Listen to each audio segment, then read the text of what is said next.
All right, welcome to a Sports Injury Central Pro Football Doc podcast here. We're in our special guest segment in the off season. We started the week before. This week, special guest Bill Belichick, very timely, no holds barred interview. And indeed, we did pre-release it a little bit. We'll replay it here now as part of this official Monday morning podcast. We pre-released it there, Taylor, because we wanted to get it out there, right? There was a lot of Belichick talk, and this was last week. We recorded it on Wednesday night, put it out Thursday morning ahead of the Good Morning America interview.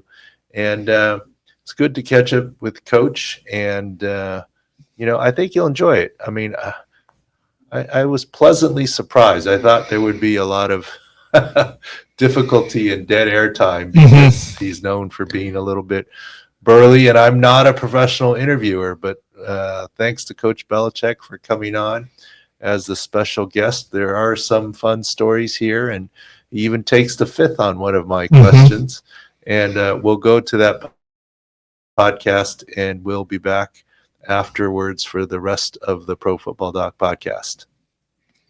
Congrats on the book. Debuted at number 5, I'm told, at New York Times. I think it's a lot more room to go. I enjoyed it.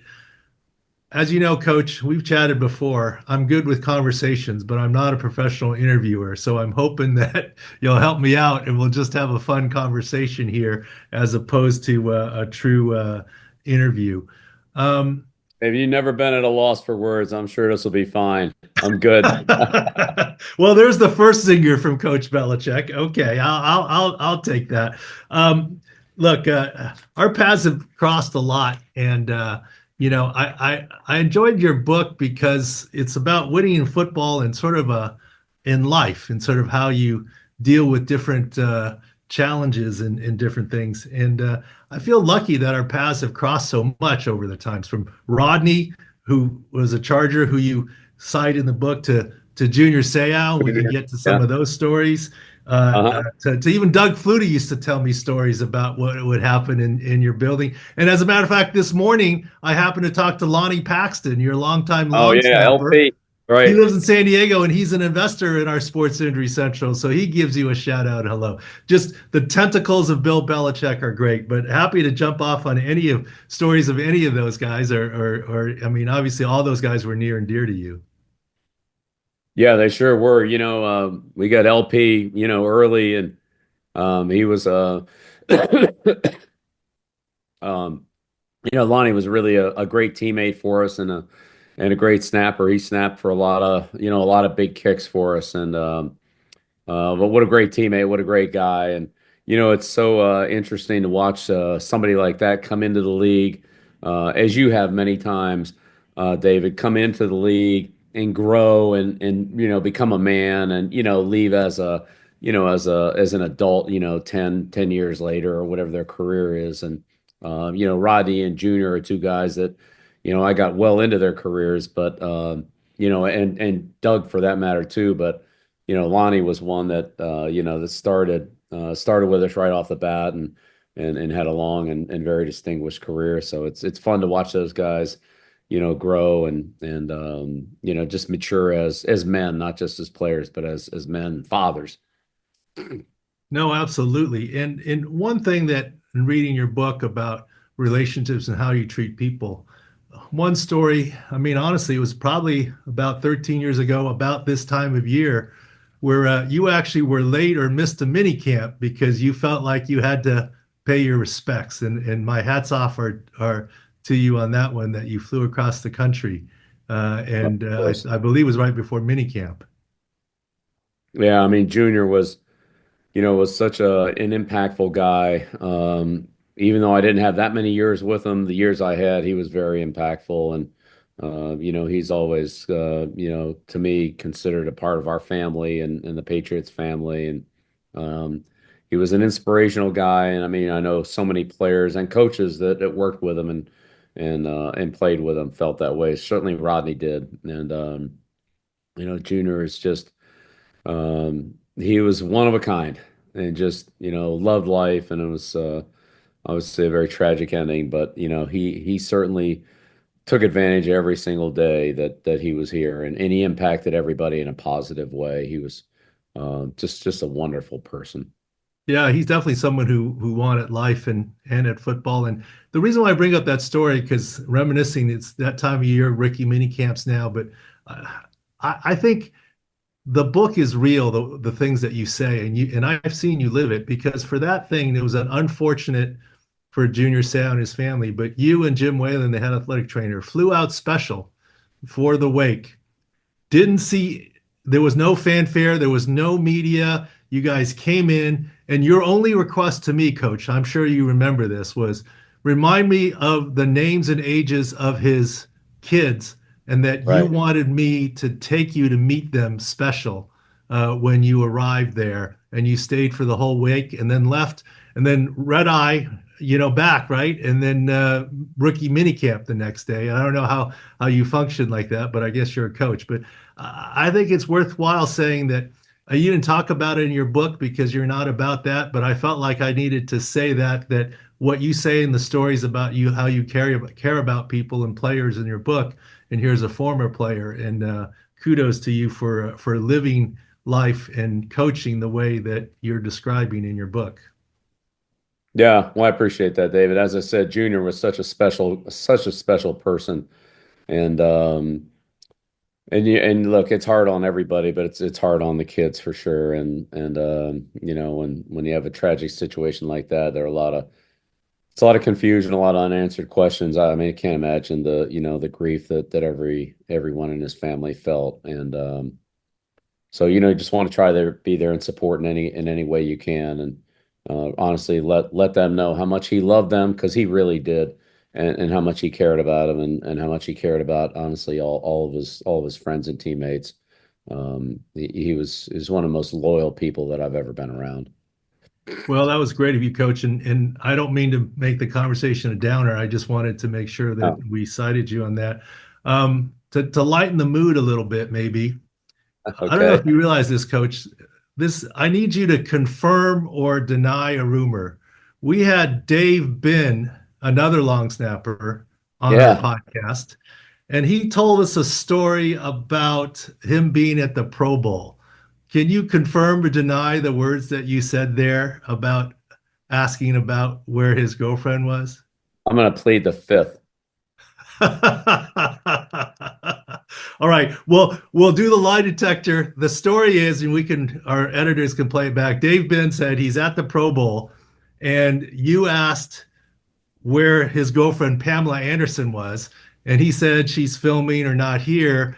And he claims that you said, "Well, why the heck?" It might not have been heck. It might have been another word. Do you think we invited you here? So you're pleading the fifth on that quip to Dave Ben. All I'll say is that, Doc, that was set up well before he was selected. What the terms of engagement were on that one. Well, that seems Because like a soft confirmation to me, but his special anyways. teams coach was a coach that I had, Steve Crosby, was his coach in San Diego. Steve coached for me in Cleveland, and so I felt like we had a handshake agreement on that situation. Well, that's great. Good. Coach Cross is great too. Dave Ben. So we have confirmation of that. All right. So obviously, I do injuries. I'm a former NFL team physician. We analyze injuries, and I think we're pretty good at analyze injuries from afar, like looking at Yes, video and so forth. you guys I are did. great at it. You guys are absolutely great at it. Yeah, and what we say is, see if you agree with this. The rest of the media outlets out there do injury reporting. They report what Bill Belichick said, or this coach, or this GM, or this agent or player. What we do is injury analysis, Mhm. uh, primarily. Yeah, you and I have talked about that many times, and you said, well, this guy, um, you know, the way that it was a non-contact injury, or the way that he fell, or the way that somebody fell on his ankle, and here's, you can kind of tell what the injury was by the way that it happened and the severity of it. versus just a note in the injury report saying, questionable or ankle or knee or shoulder or whatever it is, that you analyze what actually happened. And yeah, we've talked about that many times, and you've been very helpful and very accurate on your analysis on those injury situations and the severity of them and what the either length of recovery would be or maybe how effective the person might be playing with it, even though it might be a significant injury. There's still some things that certain players in certain positions are affected more than others on. So you guys do a great job of that, and a lot of times I remember you also talking about, well, that's the play he went out on, but if you go back two plays before that and look, this is the play where he really got hurt. It was this play, and then he stayed in two more plays, and you really see where the injury happened, not just on the last play, which sometimes it is, but not always. So no, you guys are really thorough on that, and I always thought that the information you had was not only valuable but extremely accurate. Well, I appreciate that in your book you brought up an injury example of Dante Hightower in Super Bowl 51 and part of that great comeback against the Falcons, where he noticed Tevin Coleman was out and the way that different running backs block and how he hid that. And do you make a point of in-game, pre-game, telling your players to be aware of that? Is that just part of the routine that you tell a player like Dante Hightower to be aware of? Obviously, you as coaches pay attention to injuries. Well, in that particular game, Doctor is really interesting. In that particular game, there were only two running backs active. It was Coleman and Freeman. And Coleman was their passing back, and Freeman was really the running back who they handed the ball off to and faked to on play action passes. But he really wasn't in there in passing situations. And so when Coleman got hurt, uh, we knew it had to be Freeman, and Hightower knew it had to be Freeman. So that was really just part of his game preparation. The injury forced the situation to happen, but Hightower knew, that Freeman was really in there to run the ball, and if it was going to be a pass, that he had some mistakes in pass protection in the past, and Hightower, like I said, kind of hid in there, and it was honestly one of the greatest plays and most instinctive and like on the field heads up plays, one of the best ones that I ever saw. And when Freeman looked away, Hightower kind of snuck over to the edge, and when Freeman tried to pick him up, he was just a half a second late, and Donta was by him, and that was a real game-changing play there on the strip sack. So, um, but yeah, those injuries, that's why it's so important in preparation to know who all the players are on the roster, because it's not just the ones who are playing, but we all know in one play it could be somebody else in there the next play, and you need to know who those players are as well. And another example from Super Bowl 51 that you guys talked about on Do Your Job Part 2 special, a wide receiver with a toe injury, blanking on his name. You'll say it in 2 seconds. The best wide receiver on the Talking Falcons. about T.O. No, T.O. Falcons, T.O. when you guys played him. Jones. Yeah, Julio. Yes, Yeah. yes, Jones. Julio Jones had an injury where I saw the Do Your Job Part 2 special where it would be harder to cut a certain way and playing him a certain way and scouting that out ahead of time and looking for that in game. So lots of different injury examples there. Well, the TO one was really the big one, because when he had that leg in Super Bowl 39, um, I was assured by our team doctors that there's no way he would be able to play. And if he did play, he wouldn't be effective. And he didn't come out for pregame warmups. And so we were not sure whether he was going to play in the game or not, but kind of thought probably not. But he was active, so you got to be careful. And they didn't come out for pregame warmups. And we're thinking, like, well, why would they make him active and not warm him up? Maybe something happened, whatever.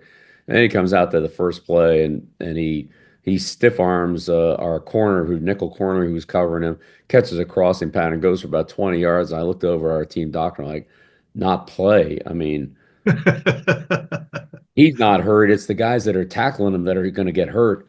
And I think he had about like 9 for 121 or something in that game. I mean, that was, I mean, that was a really courageous game by T.O. But man, were we surprised on that one? I said, okay, I learned my lesson on that one. Never again. We don't count them out until they're on the injury list or they're on the sideline.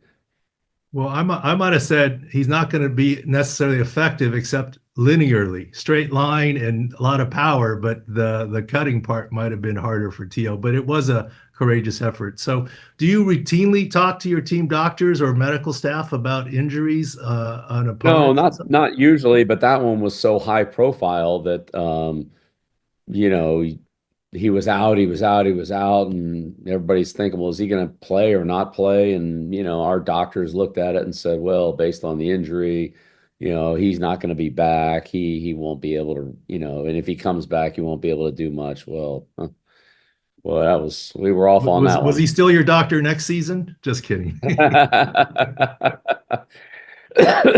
Well, we just learned to it's really be careful on those because it's you know what, as you know, Doc, better than all of us, injuries are one thing for most of us, and then you have highly trained professional athletes, and those guys who are in top condition recover quicker and get back to not just active but high performance, so much quicker than everybody else does. And you got to be careful about counting those guys out because they're so highly trained and physically they're at a very elite level, that they can recover from things a lot quicker than what the studies say from a general population group.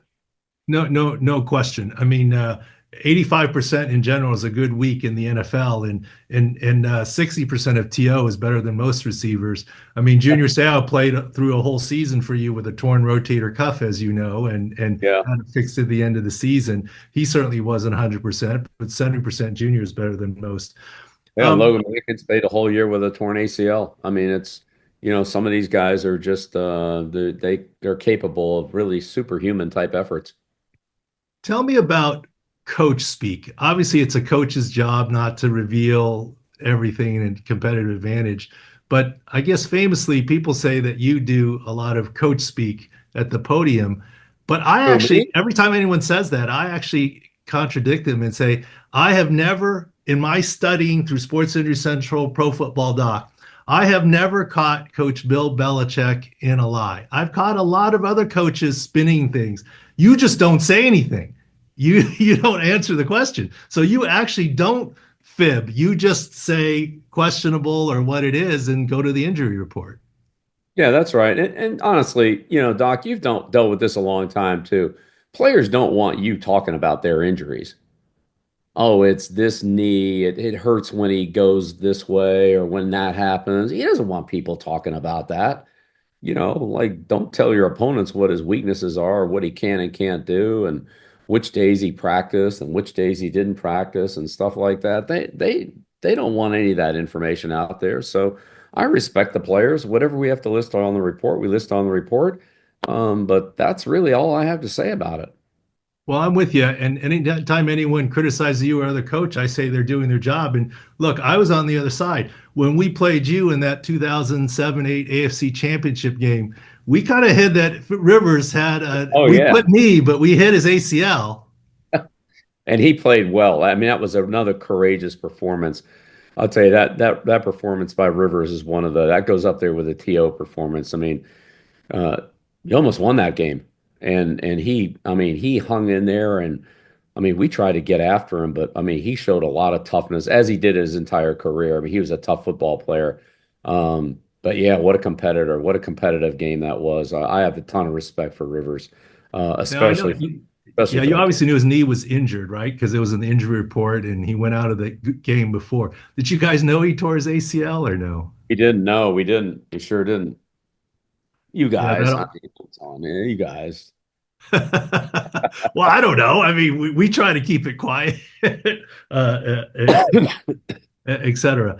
Uh, is there going to be another book? Because it seems like there's so many good stories. I mean, the book was great, but there's a lot more layers to go. Did you like the experience? Is there going to be another book, a follow up? Yeah, we'll see. I'd say, this was a one that, I'd kind of been thinking about, and then, last year I had some time to do it. But really, the essence of the book is just how I did my job, and the lessons that I learned in football. And I'm not trying to tell anybody else what they should or shouldn't do.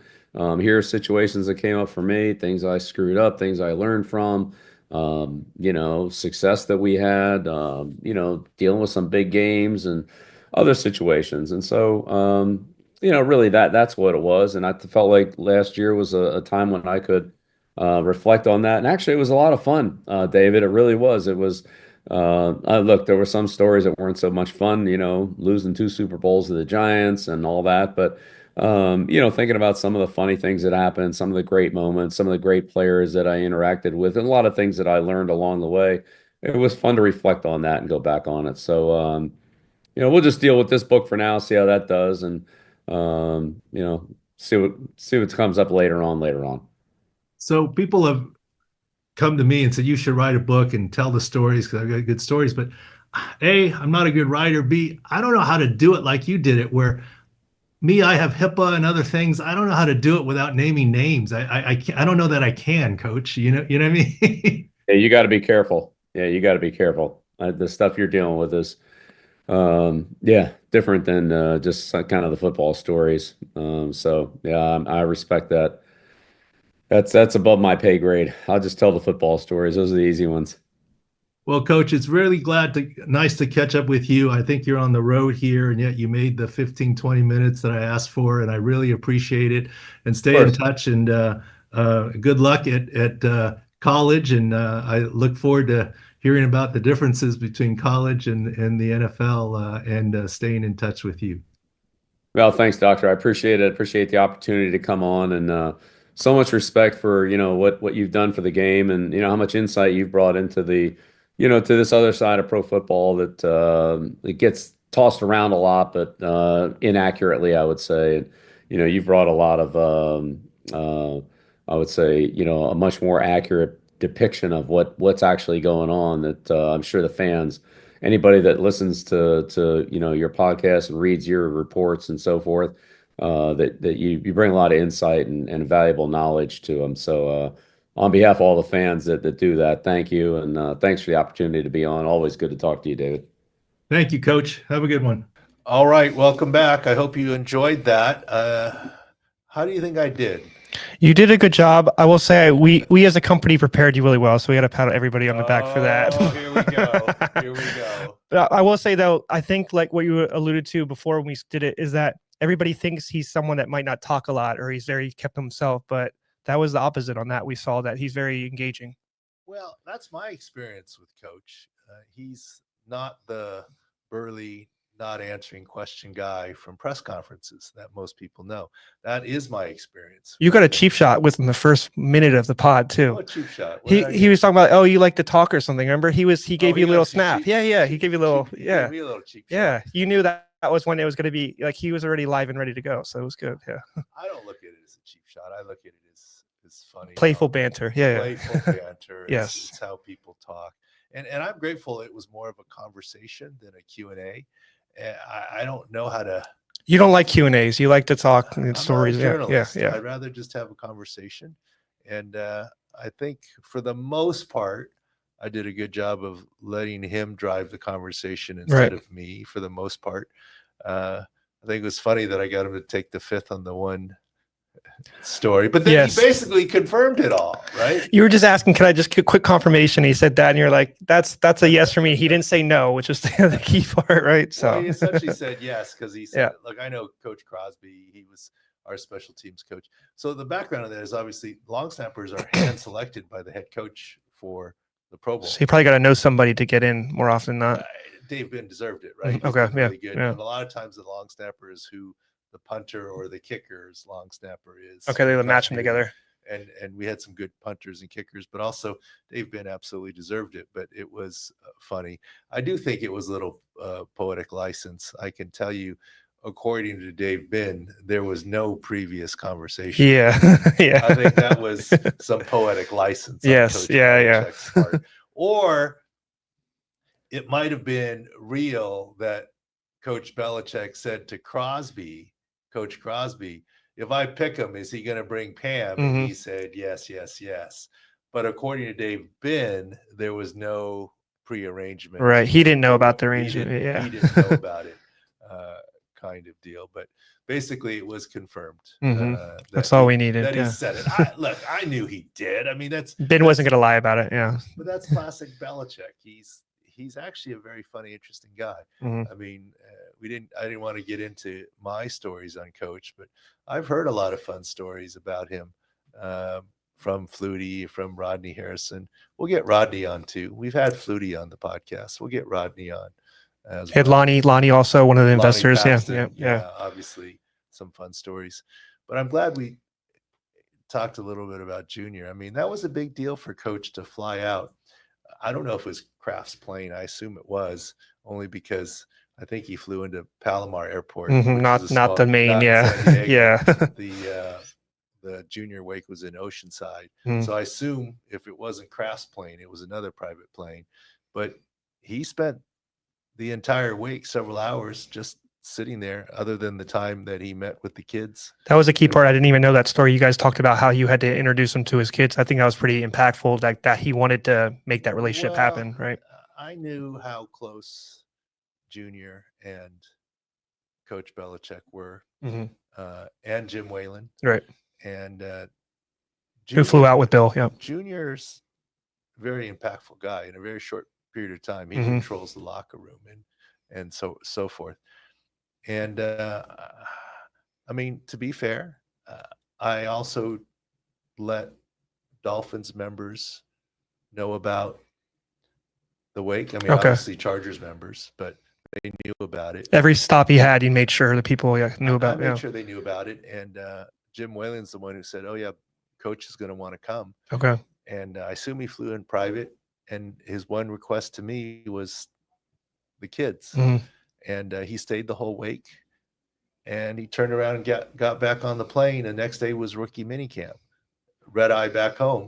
Okay, private plane, but still, I'm assuming private plane. Yeah. But yeah, I mean, we've look, the podcast was about Coach Belichick, so I wanted to make sure that what he said in the book was real. I mean, he lives life that way. I've got more Belichick stories. Yeah, I know. You could do a whole pod on that. Yeah. He's an interesting guy. I just some quick questions, Jock, just to like break it down what you were talking about. There's probably a lot of people who've watching this have questions. Going in, did you have any restrictions from his team? Did you have to say, hey, ask these questions, don't talk about, his girlfriend? What were the going into it, what were the plan for us? I just texted Coach Belichick and asked him if he would come on the podcast. Most people don't have that ability. It's very I mean, and he was honestly, he initially, I was talking to him about something else, and initially, and I understood it was a tumultuous time, and but he does have a book to promote, and I'm honestly interested in talking about injury. So I just, in our conversation, I said, "You want to come on the podcast?" And he politely said, "Let me see," which honestly I thought was a polite blow off, right? I'm not insulted by it. He's busy, man. Yeah. And a couple days later, his PR guy, Brandon Faber, reached out.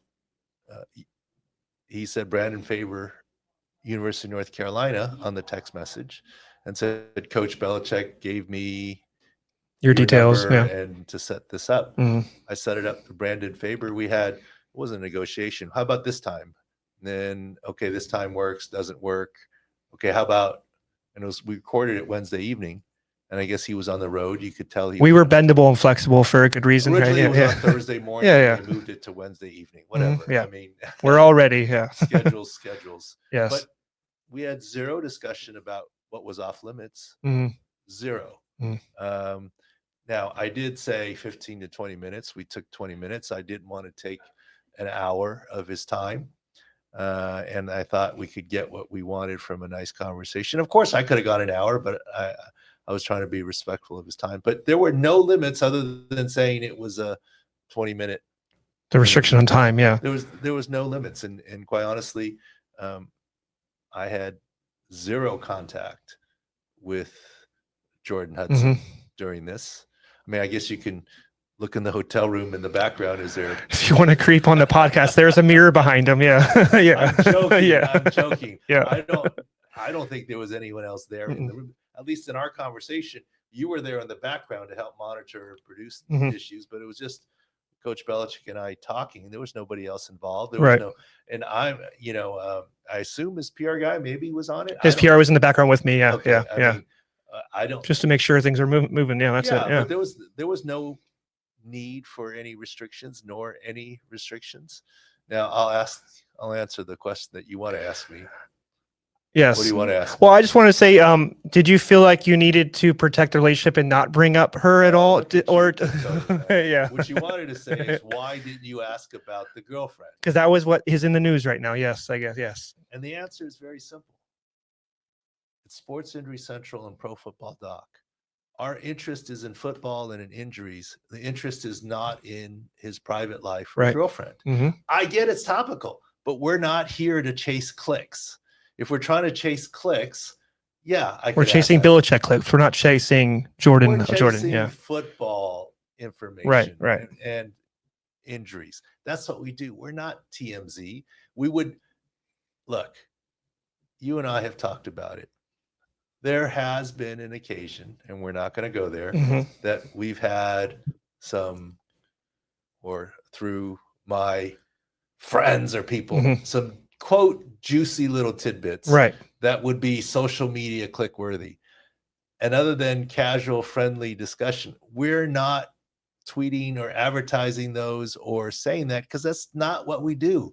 We're not TMZ. We're not here to talk about the other things, and we're not here to pass on rumor mill Right. subjects for clicks. So, look, if we had an hour, would I have gotten there?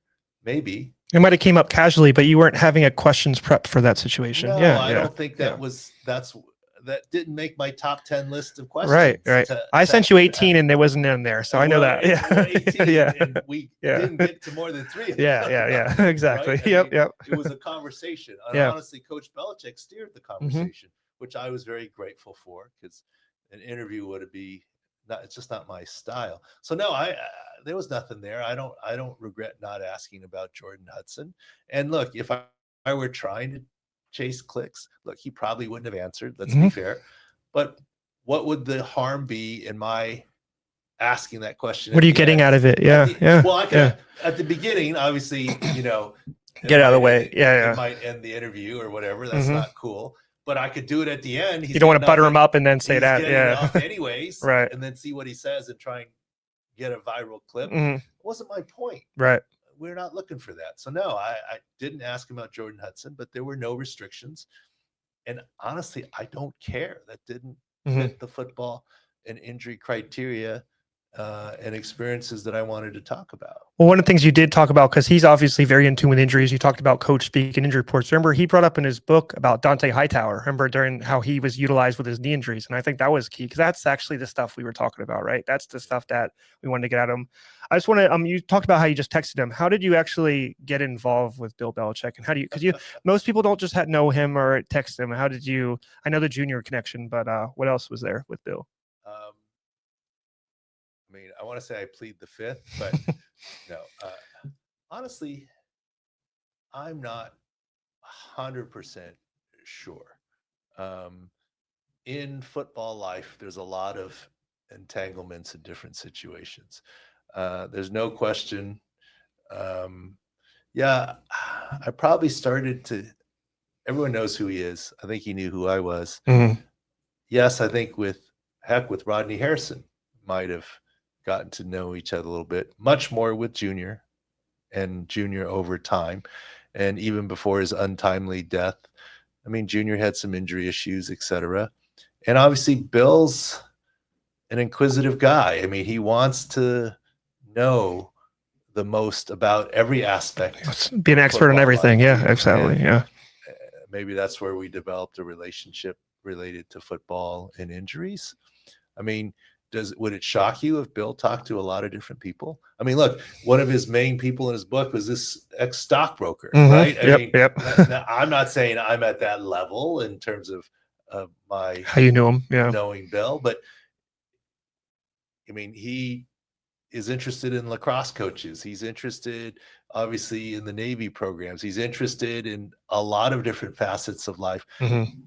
Are we surprised that he's interested in injuries? No. I mean, he talks about it, how you can take advantage. So, Right. yeah, we've crossed paths that way, et cetera. And, I mean, am I trying to share every intimate detail of every conversation or relationship that we had? No, because some of it doesn't need, to be shared. But yeah, obviously we've chatted before related to injuries, as you could tell Mhm.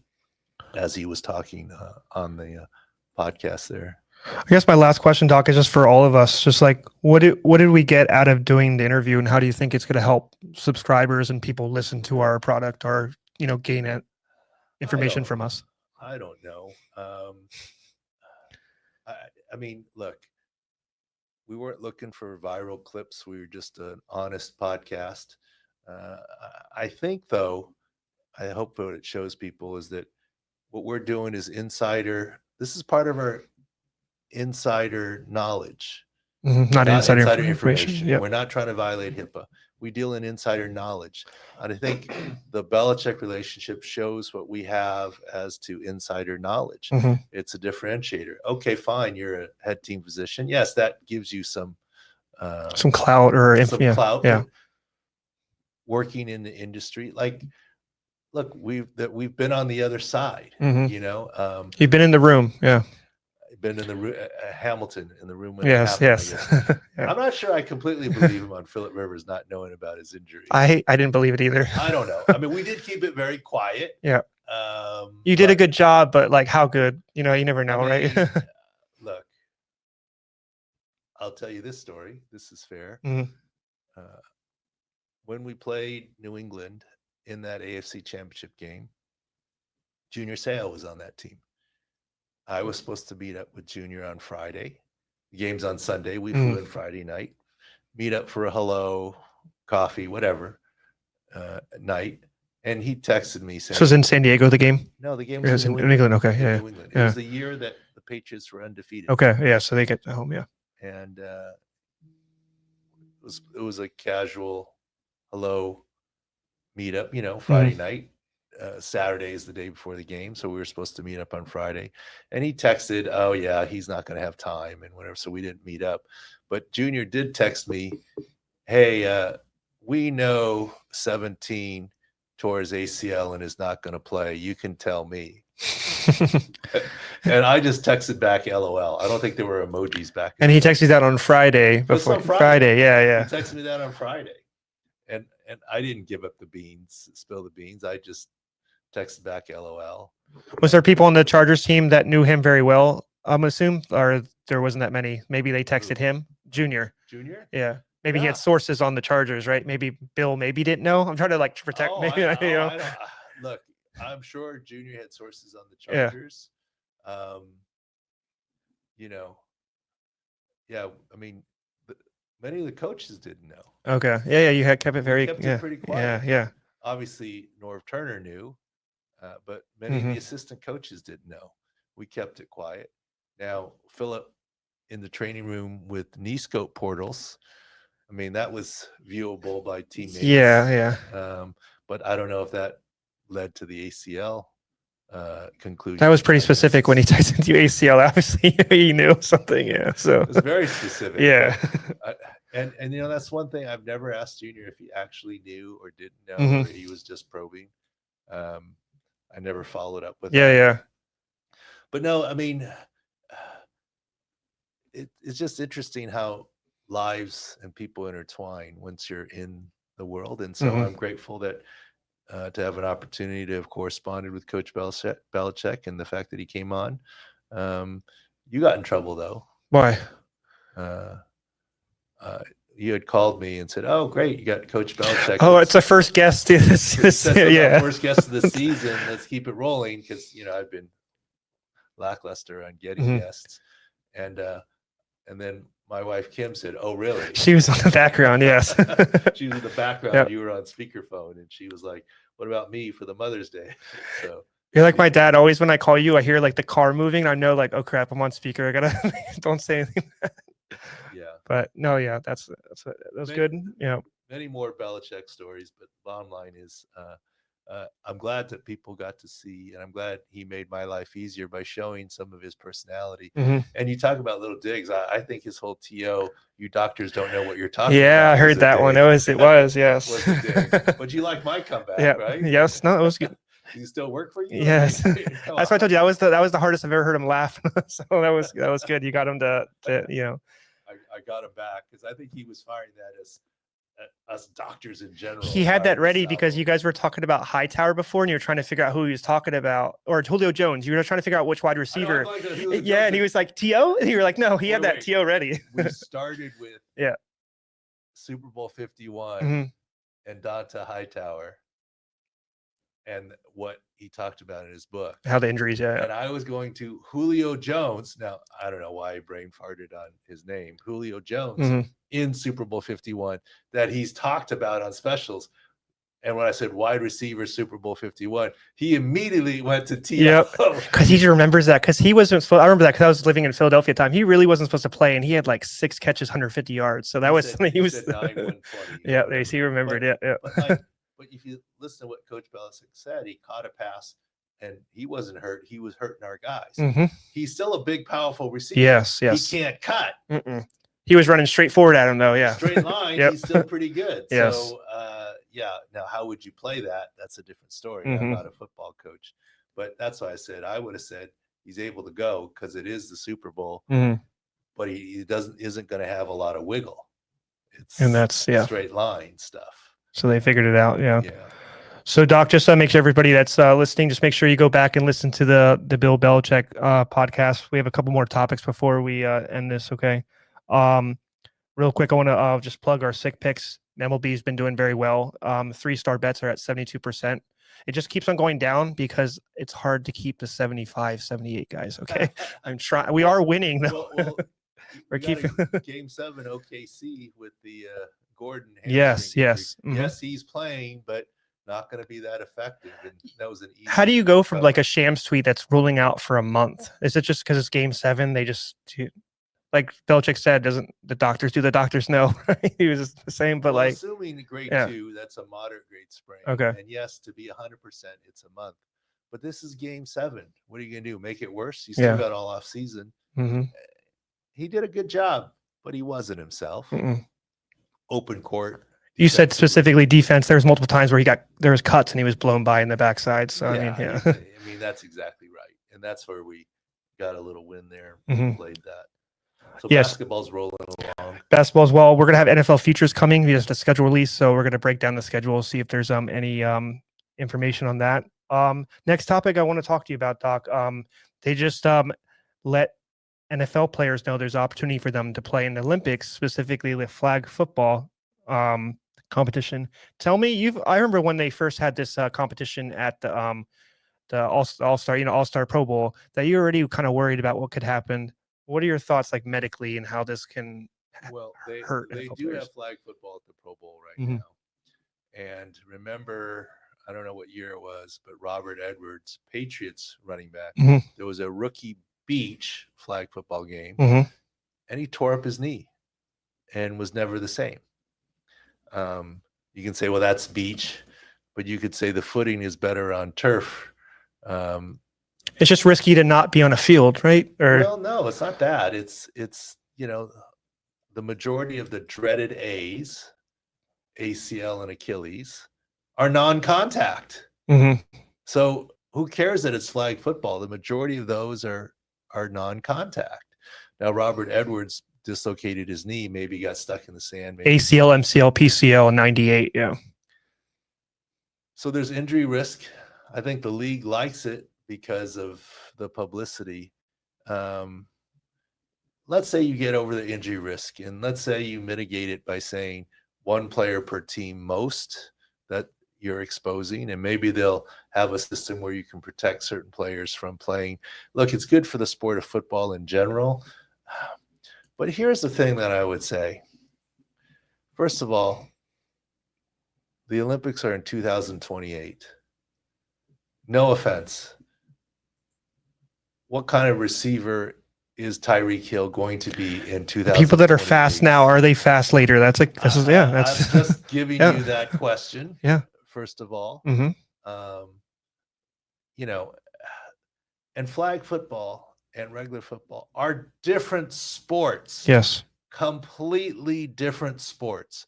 The basics are the same, and there's no question the NFL has great athletes, but size doesn't matter At in all. flag At all. football. Yes. Yeah. So, I mean, in some ways, you could have a 5'4", 140-pound, really quick guy, and that might be quicker than a 6 foot, 210-pound, very quick guy. hmm And so I think it's different sports.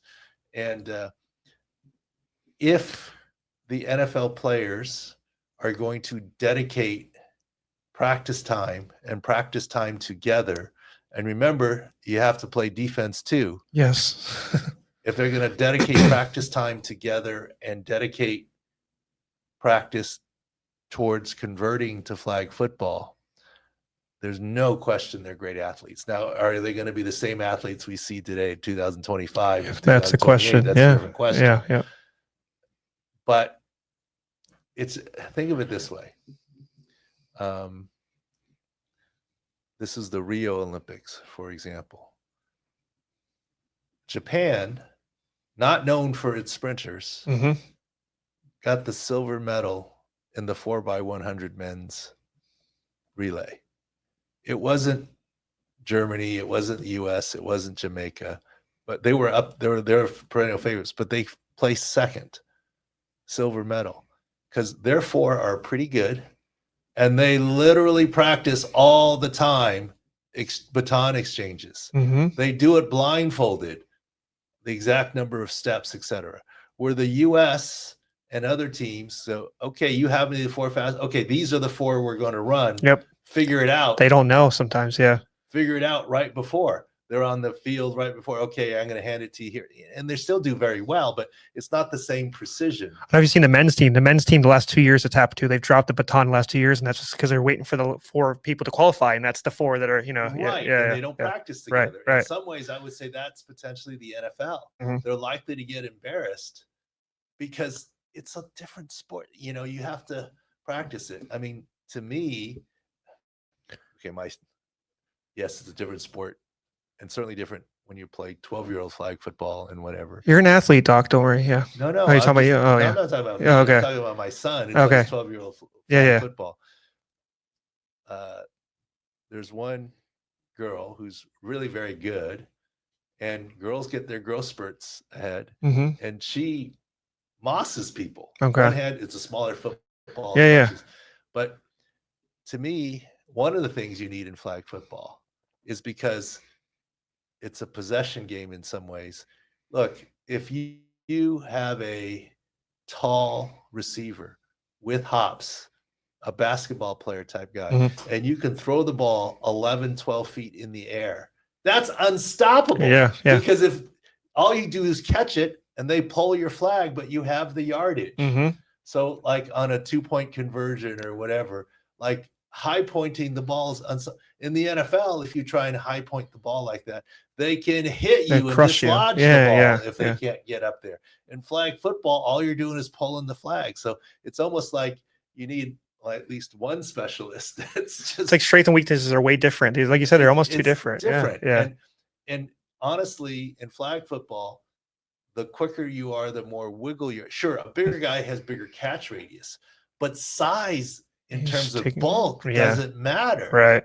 In flag football, it's all about absolute quickness. Now Tyreek is very quick, but I would argue he'd be a better flag football player if he weren't as big. He's a little top heavy. He's got a little, his arms. Thick. I mean, Exactly. He's a strong guy. Right. That's what makes him survive, even though he's not great size. So I don't know how this is going to work out in terms of which. I had a comparison for you. So they have the 3-on-3 for basketball. That's a sport. So the women's side, they have a couple of WNBA players. The men's has none. So, and I think that's also, like you said, you have to work out together, which is key for that 3-on-3 type format. And athletics doesn't matter as much. You don't need to run up and down the court all crazy, right? That's a good thing. I don't know how to like it. Three, to see. three NBA players thrown on the court together doesn't necessarily win the three. I don't, and I think that's competition. shown that they're not going to. They haven't even tried it yet because I think they know that already. And you're going to see that WNBA right now. You see these articles like, "What's the dream team? Is this the dream team?" You're not going to see that. I don't think that's. Well, you can't project the dream team 3 years from now. Yes, I mean, you don't know. You know their biological clocks 3 years before. I mean, that's like you said, that's hard to do. Yeah. Yeah. I mean, it's a premium on speed and quickness, and maybe height and range and specialty. But- Everybody has a different. Yeah. and you got to play defense too. So Mhm. it's a interesting situation. But I don't know that I see it's just automatic NFL guys, and that's it. Last topic I had, Doc, just make sure people that are being put on PUP placements right now, notice a lot of these players are going to be ruled out for the season. One we talked about podcast in the past is Jonathon Brooks. He had that late ACL tear. He had one before going into last season. It's just better for him to have this entire year to kind of get back into shape, right? Well, remember before last season, we said fade him, fantasy drafts and this, that, the other. He's got an ACL tear coming out of college, jumping a level of play and first year back, big barrier. And he unfortunately returned to play late season, didn't do much, and then retore his ACL. They didn't even put yards out on him, but touchdowns. passed on his touchdowns. I even was worried. I was like, Doc, what do you think about touchdowns? He's like, Taylor, he's not even going to play enough. Like, and even then they had it was 2.5. It was 4.5. It was great. Yeah. He didn't come close. He had one. Yeah. But this is the smart move for him to give him time. And anytime you go on PUP now, you save a roster spot, but you cannot come back this next season. So they have to be pretty sure that you're out. So Jonathon Brooks, it's probably good for him that he's out. One more I wanted to talk about too is JOK, the linebacker, Jeremiah Wusa-Karamoa from the Browns. He had a neck injury week 8. He ran into human wall, Derrick Henry, who injured multiple people last year. Spine board off the field. They also ruled him out for next year. That's just being safe and worried about his life more than career, I'd say, right? Well, look, at this point, and I hope I'm wrong, I hope they both come back. I'd be more confident in Jonathon Brooks' return than JOK's return, right? I mean, when spine injuries go through multiple seasons, that's a bad sign. So hopefully he's fine, and hopefully if he chooses to come back, he can. But I think the chances are he may not, and that would be a shame. But Jonathon Brooks, I think, will come back, not this year, next year, but what will his production be? That's a different question. He'll also be the number 2 behind Hubbard, so that probably helps him in not having to have the full workload coming back after next year too, I would say. Hopefully come next year he can be full go. The main right? guy, we talk about a year and a half, and if you come back next year, he's almost got the year and a half. Do you still have the jump to play you have to worry about? Because he didn't even play that much in the NFL. He still has to worry about upping, bit, or just he's seen it now. A couple years in the system, okay, at least, so that will help him some. All right, Doc, that's all I had. I wrote Beast of the Week. Dr. David Chao, just you did such a good job interviewing. Okay, sixscore.com, great job just getting that through. So, no, I think I have to thank Coach Belichick for absolutely letting me off the hook and having a conversation. I was more than happy for him to take the jabs at me. Yes, you're like, I'll eat it. That's fine. Yeah. Well, that's good. But that's also how locker room banter goes. You got to give it and take it a little bit and go with it. And I hope that people will realize it's not just the fact that, look, I've always said being a former head team physician is a clear advantage over any other medical person, having seen it and done it. But just having studied it for so long gives me an advantage. Most doctors that even are head team physicians don't care to go into this stuff. And I get it. I guess I just like football. And I'll be the first to admit, when I was the head team physician, I didn't have time to go into it like this. Now, I did study the injuries that we talked about to get better at it. But it's just, your plate is full when you're the team physician. And so I think I'm in a unique position to help people. Remember, it's injury analysis, not injury reporting, and it's insider knowledge, not insider information. All right, we'll keep the podcast guests rolling. Thanks again to Coach Belichick and Brandon Faber for setting that up. Thank you. And All right. We'll see you next week. Please give us a thumbs up or like or whatever you're supposed to do on these YouTube things. And we'll see you again.